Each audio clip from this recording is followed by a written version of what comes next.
Hey everybody, this is Dr. Lori Shemek. And I'm Omar Cumberbatch. You're listening to This Podcast Burns Fat.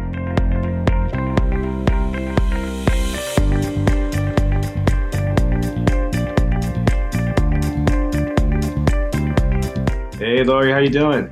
Hi Omar, I'm doing great. Yeah, just finishing up this house renovation that we're doing. And oh my, a lot going on over here. Yeah, there's never an easy task with the home renovation. That's for sure. No way. Yeah. So we have like Grand Central around here. Yeah. You're doing a big job too. That's the thing. Yeah. Not just a little bathroom. Right. Exactly. So we have Victoria Yates on today, and I'm really excited for our listeners to listen to her because she's all about intuitive eating, but she's more about balance. Mm-hmm. And she says we come into this world knowing when we're hungry and knowing when we're full. And she says just through the course of living, that information gets stripped away from us. And we won't eat certain things like a cookie, for example, because of that moral code we apply to these foods. So I really love having her on. She's excellent at what she does. And, and if somebody's out there saying we can eat a cookie, Yeah, no, it's funny you say that because we had that conversation with her off the air. Like intuitive eating for me is such a difficult concept because I guess I'm like that. I'm so obsessed with the diet culture, which is terrible. And it's really refreshing to have like someone with that perspective to kind of knock it out of me a little bit. Yeah, exactly. Yeah, right. I need rules, but she kind of makes me feel better about myself to kind of break away from the rules and stop being so crazy about it. Right. Yeah. Well said. Yeah. So let's jump into the show. Okay. Sounds good. Hey, Victoria. Welcome to the show. How are you today? Good. Thank you guys for having me. Hi, Victoria. Welcome. Thank you. So good to be here. Thank you for stopping by. We appreciate it. Yeah, definitely. And this is one of the topics that I think we haven't actually, Lori, talked about this for maybe over a year, because I know at one point it was a kind of a hot topic for our audience, and it hasn't gone anywhere, obviously, and that's intuitive eating. So can you talk a little bit about yourself, Victoria, how you became so immersed in this particular topic, and why is it so important for you today?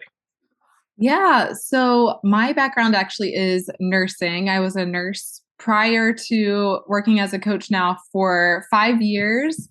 And wow.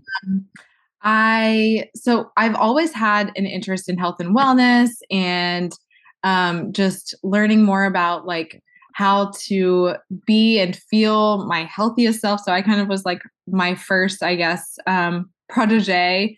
But I actually got into the intuitive eating space from my own story of really struggling with my relationship with food and my body. I said that I've always had an interest in health and wellness. I kind of like joke that my mom was a doctor, my dad was a PE teacher. It was like destined that I was gonna like just be in the health and wellness space, right? Because that was just so much a part of my life. Like I remember going and like birthday parties where my dad would.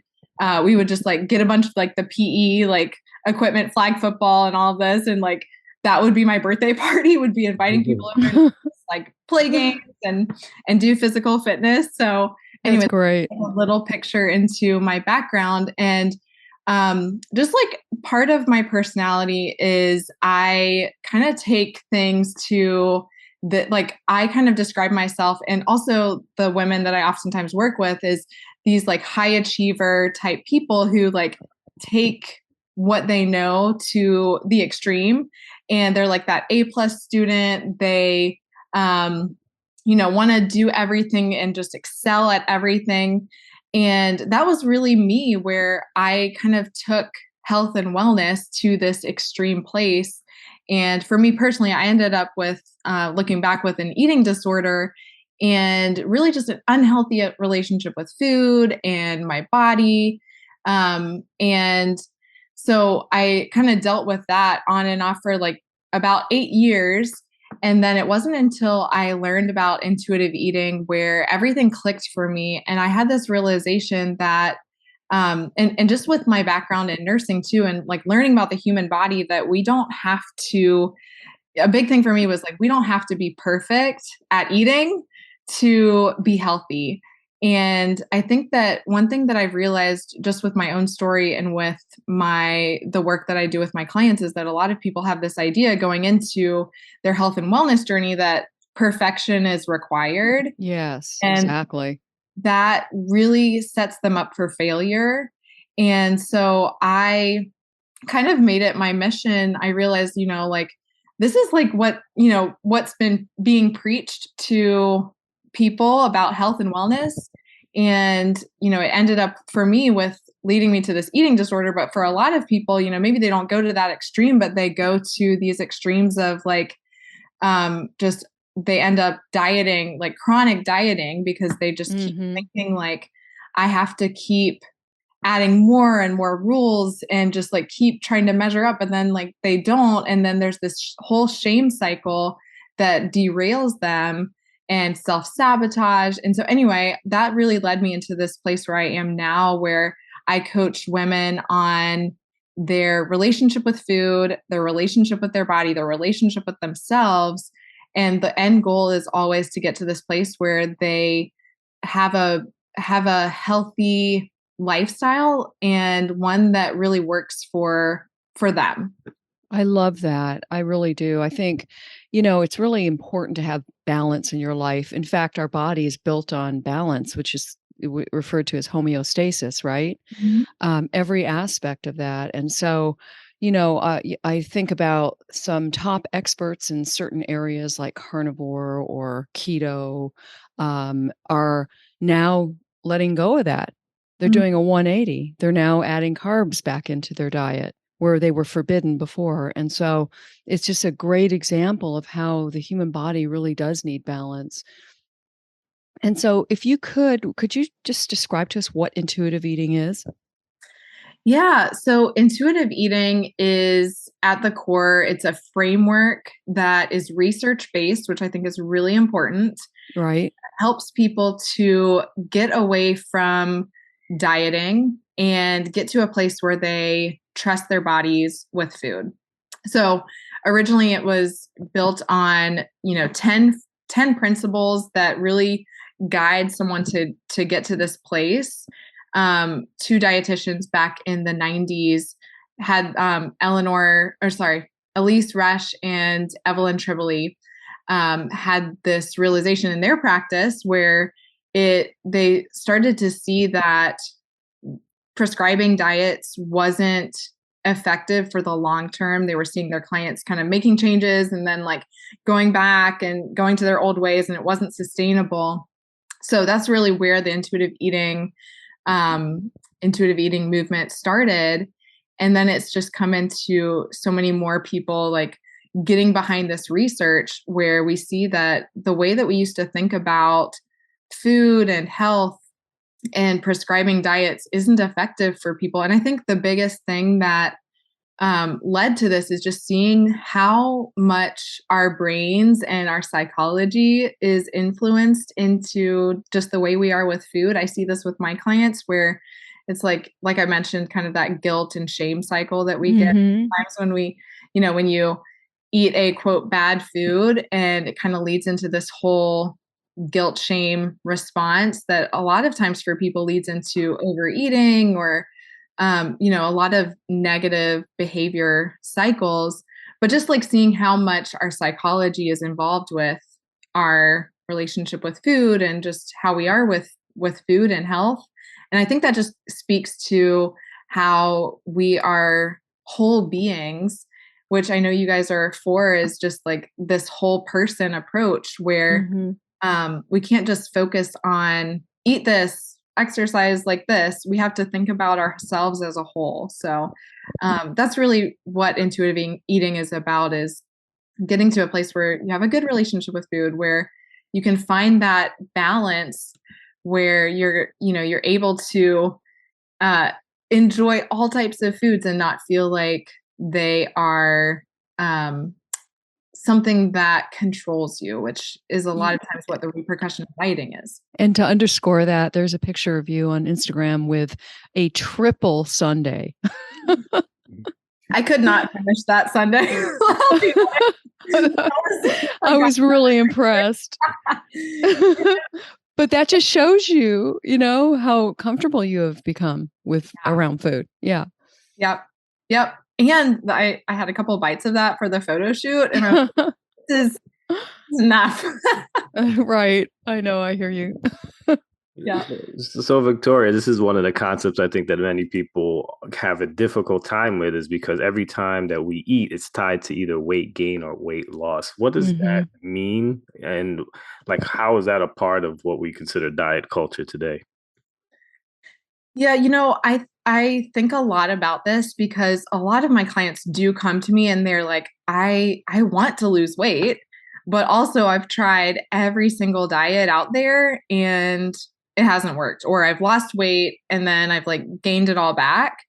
And what I know as far as like the research goes and my own practice is that there are many factors that go into our weight, right? So there's genetics, there's what we eat and our exercise routines, there's stress and socioeconomic status and our heritage and like our our ethnicity. So there's a lot of factors that go into our weight. And so, when I hear someone say, I want to lose 20 pounds, we just don't know if your body is meant to be 20 pounds lighter. We just can't know that.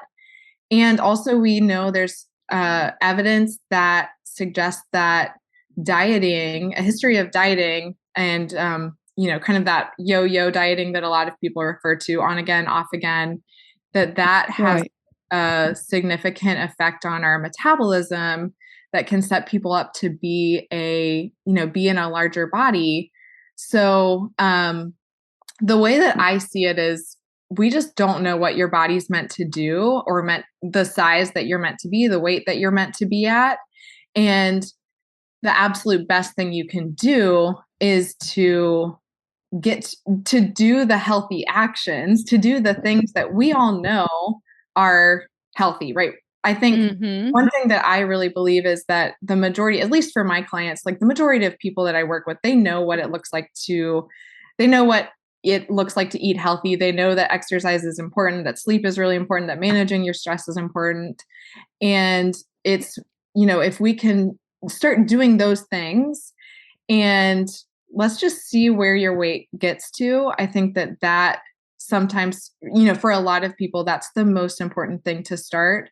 Because what I see is when we focus on weight loss as the number one goal that we're working towards, it really it negatively impacts our ability to eat intuitively. Because and this is probably going way more into like more than what you just asked, but when in order to eat intuitively, which is getting back in touch with our body's internal cues, we have to get rid of as many external factors. I kind of describe it as like external noise that's going to keep you from being able to listen to that internal voice.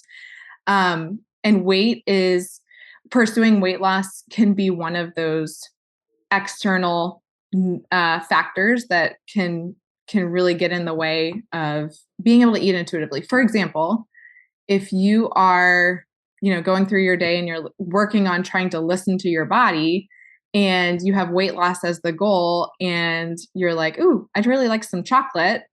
You might say, ooh, I can't have that because I'm trying to lose weight, right? And that would impact me.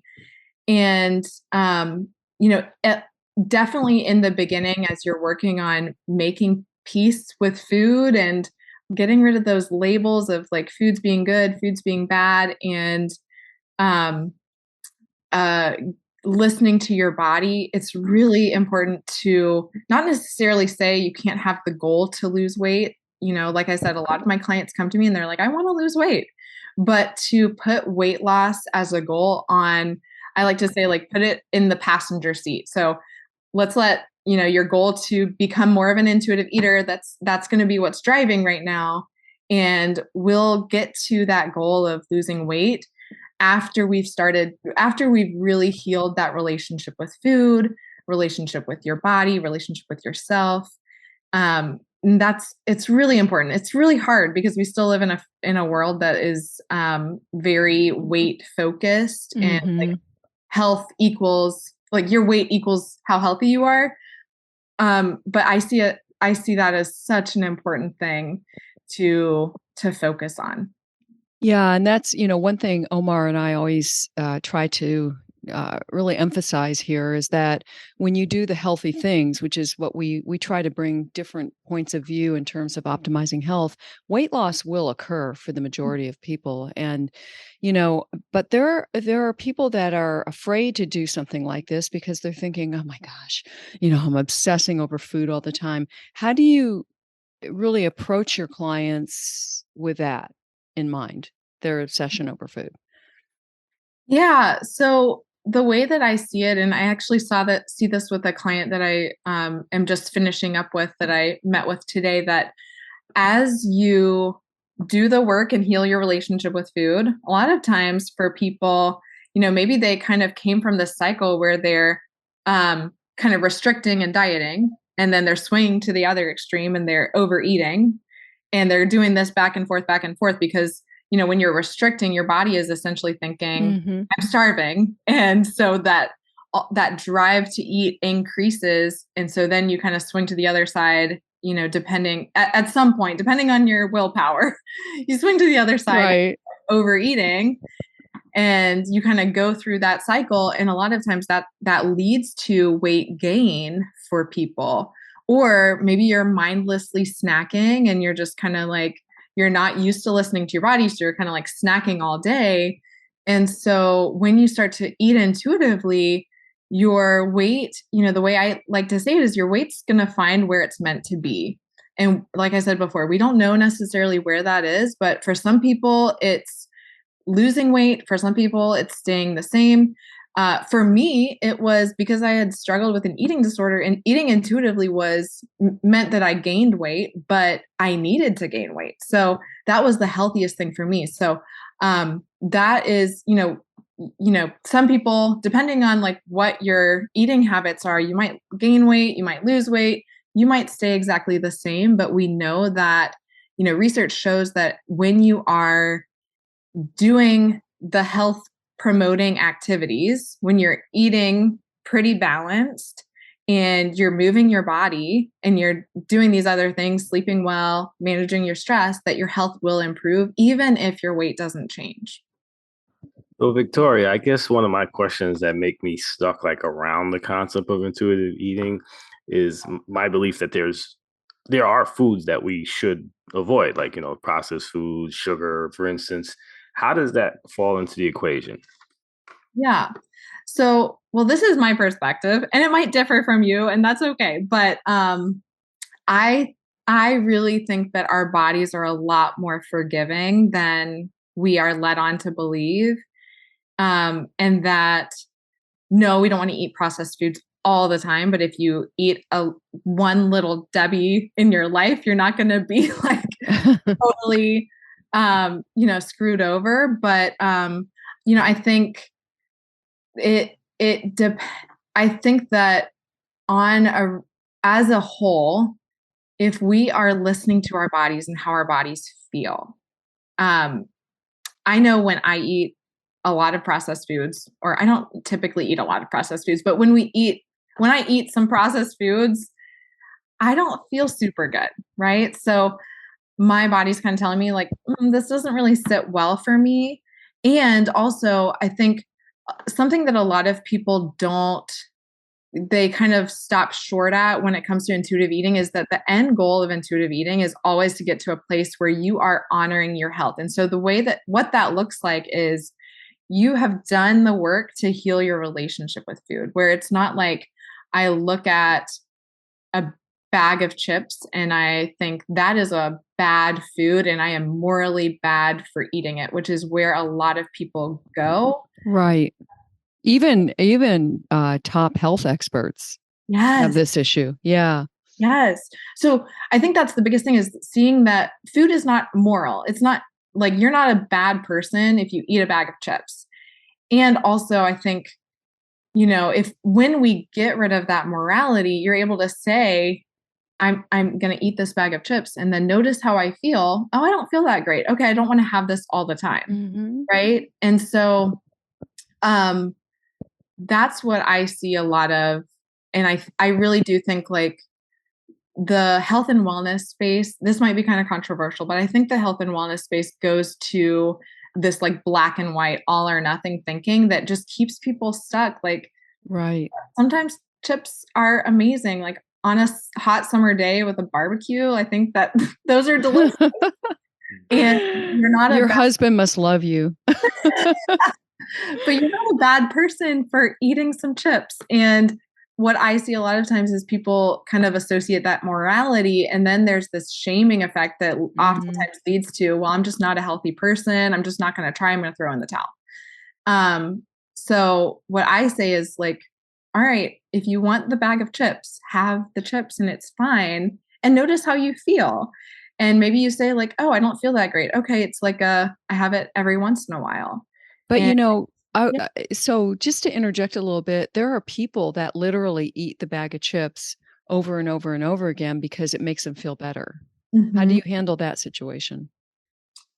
Well, so I think that when so the end goal, like I was kind of getting to, and I thank you for bringing me back to this. I think the end goal is always to get to a place where you're kind of pairing.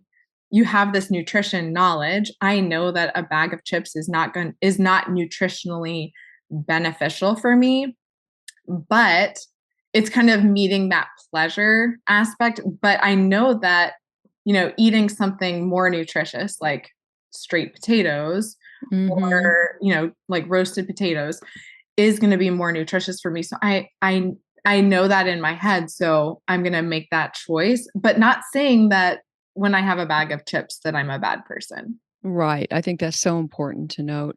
And also too, if you have insulin sensitivity, that's a marker of optimal health. Your body knows how to handle these types of foods. Yes. And it's a one and done thing, right? But if it's a chronic thing, then it becomes inflammatory and an issue.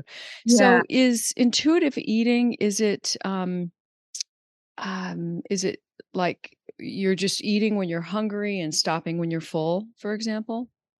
I would say yes, it is. So the kind of like when you look at an intuitive eater, couple things. You're eating when you're hungry, you're stopping when you're full, and you're eating foods that satisfy. Satisfaction is something that I see in at least the American culture. I think it's a little different in other cultures, but that we just neglect, and it's such an important aspect to health. Like we just had for dinner this like amazing, delicious sheet pan dinner with like some chicken thighs and potatoes and broccoli, and it like Yum. lots of spices and olive oil, and it was delicious, and it had that satisfaction factor where the way that I describe it is you're able to push away from the table and like go about the rest of your day and not be like wanting more. And I think what gives people that a lot of times is, well, to be honest, like fat in food, which for so long Americans have been so against fat and, kind of like the fat free phase, and we're kind of getting away from rate.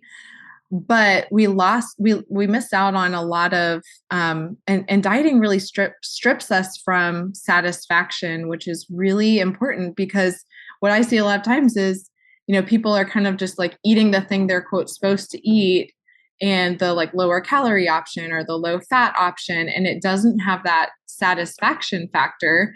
And so they are overeating a lot of times because they are kind of trying to find that satisfaction. Maybe, for example, they are eating maybe they're craving like, a nice hearty dinner, like what I just described, and they just eat like the chicken breast and the unseasoned veggies and the, I don't know, plain rice. And it doesn't have anything for them. So that's another thing that I kind of went on that tangent, but I think that, along with eating when you're hungry, stopping when you're full, and then eating foods that really satisfy, those are kind of the three things that I see as the most important factors to eating intuitively. That makes a lot of sense. So, Victoria, what are the first steps a person should take when they genuinely look in the mirror and they just are not happy with what they see? What do you suggest the first steps should be to change that?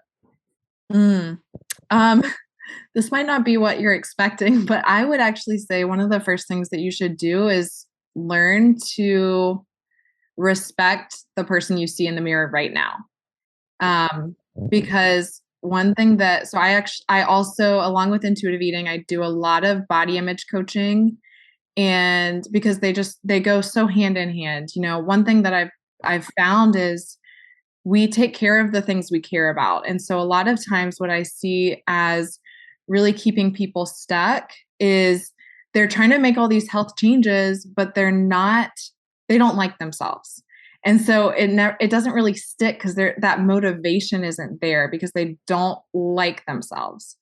And so what I would say as a first place to start is learn to respect the person you see in the mirror right now, as hard as that is. And that doesn't mean that you have to like every part of who you see in the mirror right now.